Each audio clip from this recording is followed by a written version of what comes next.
எங்களோட கனவேட்ட ஆசை கனவு எல்லாமே என்னென்னு பார்த்தீங்கன்னா ஒரு பிஸ்னஸை வந்து எஸ்டாப்ளிஷ் பண்ணி அதை வந்து சக்ஸஸாக கொண்டு போகணும். நான் ஒரு சக்ஸஸ் பர்சனாக வந்து இருக்கணும்ன்றதுல எல்லாருக்குமே விருப்பம் இருக்குது.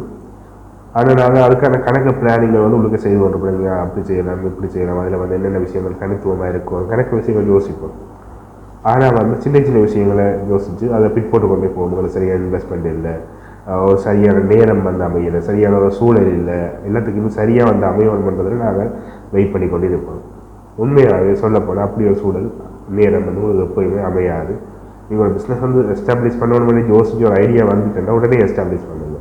அதில் சின்ன சின்ன தவறுகள் வரலாம், தடங்கல்கள் வரலாம். அது வந்து ஒரு லெசன் எடுத்துக்கொண்டு நீங்கள் அந்த பிஸ்னஸை தொடர்ந்து ரன் பண்ணக்குள்ளே வந்து அதாவது தொடர்ந்து அந்த பிஸ்னஸை கொண்டு போயக்குள்ளே உங்களோட பிஸ்னஸ் ஒரு 2 இயர்ஸில் வந்து ஒரு தனித்துவம் மிக்க அடையாளம் மிக்க ஒரு தொழில் முயற்சியாக வந்து மாறும். இதுதான் உண்மை. உங்களுக்கு தெரியும், இந்த ஆப்பிள் நிறுவனம் 1976ஆம் ஆண்டு ஆரம்பிக்கிறது ஒரு கராஜினால் ஆரம்பிக்கப்பட்டது. அதுன்ற ஆரம்ப மூலதனம் பார்த்தீங்கன்னா ஒரு $1300. அதுக்கு வந்து சரியான பிளான் இருக்குது, இன்வெஸ்ட்மெண்ட் இருக்குது, மேனுஃபேக்சரிங் யூனிட் கூட இருக்குது. ஆனால் இன்றைக்கு அதில் பெருமதி சந்தை பெருமதி பார்த்தீங்கன்னா இந்த நிறுவனத்தின் 39 லட்சம் கோடிகள். சரிதானே? கோடிகள் வந்து அதுவும் US$ வந்து அந்த பெருமதி இருக்குது. சரிதானே? 3.9 ட்ரில்லியன் சொல்லப்படுது. அது வந்து 39 லட்சம் கோடிகள். அதுக்கு எத்தனை சைவர் என்றதுக்கு எங்களால் இயலாது. சரிதானே? இப்போ நீங்கள் கூட பிஸ்னஸ் ஒன்று எஸ்டாப்ளிஷ் பண்ணணும்னு யோசிச்சுட்டு தான் எதையுமே யோசிக்காதீங்க, உடனே எஸ்டாப்ளிஷ் பண்ணுங்கள்.